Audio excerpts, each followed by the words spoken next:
সংযুক্তাদি, আপনাকে সম্মানের সঙ্গে বলছি, যে মিথ্যে কথাগুলো আপনি বলছেন সবার সামনে এসে তা প্রমাণ দিতে পারবেন তো?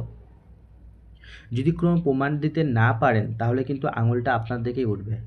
আপনি যদি কারোর দিকে একটা আঙুল দেন, আপনি দেখবেন আপনার দিকে কিন্তু 4টে আঙুল ঘুরে রয়েছে।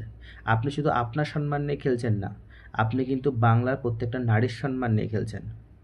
এইভাবে যে মিথ্যে অপপ্রচারটা আপনি করছেন, যে আমাদের মাননীয় রাজ্য সভাপতি শ্রমিক দা তিনি চোর, বা তিনি টিকিট দেওয়ার জন্য আপনার কাছে বিছানায় শুতে বলেছে, বা আপনি বর্তমানে বলছেন শুভেন্দু অধিকারী রেপিস্ট, আপনার কাছে কোনো প্রমাণ আছে?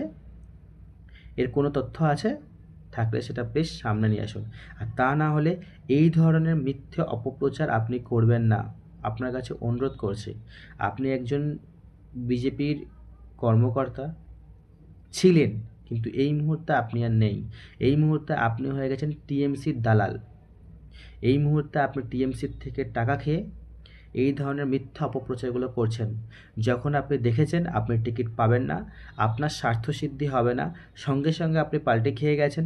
কারণ জানেন টিএমসিতে গেলেও আপনি টিকিট পাবেন না, তাদেরও প্রার্থী তালিকা ঘোষণা করা হয়ে গেছে। তাহলে আপনার কি করা দরকার এখন? টিএমসির সঙ্গে হাত মিলিয়ে কিছু টাকা উপার্জন করা। জানি না কত সংখ্যক টাকা দিয়ে আপনাকে টিএমসি সরকার কিনে নিয়েছে, আর আপনি এখন এই মুহূর্তে বিজেপির অপপ্রচার করে যাচ্ছেন। আপনি যে কথাগুলো বলেছেন যে বিজেপিতে টিকিট পাওয়ার জন্য টাকা দিতে হয়, নাহলে শরীর দিতে হয়, আমি কিছু উদাহরণ আপনার সামনে রাখতে চাইছি। বর্তমানে আমাদের পানিহাটি থেকে প্রার্থী হয়েছেন অভয়াদির মা। এর আগেও আপনারা জানেন রেখা পাত্র।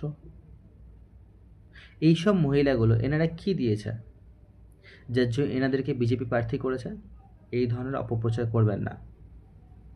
আর এইভাবে টিএমসির দালালি আপনি করবেন না। আপনার মতো স্বার্থবাজ মহিলাদের জন্য আজ আমাদের বাংলার অপমান। আপনার মতো নোংরা মহিলাদের জন্য আজ আমাদের পশ্চিমবঙ্গের অপমান, পুরো ভারতবর্ষের অপমান, মহিলা জাতির অপমান।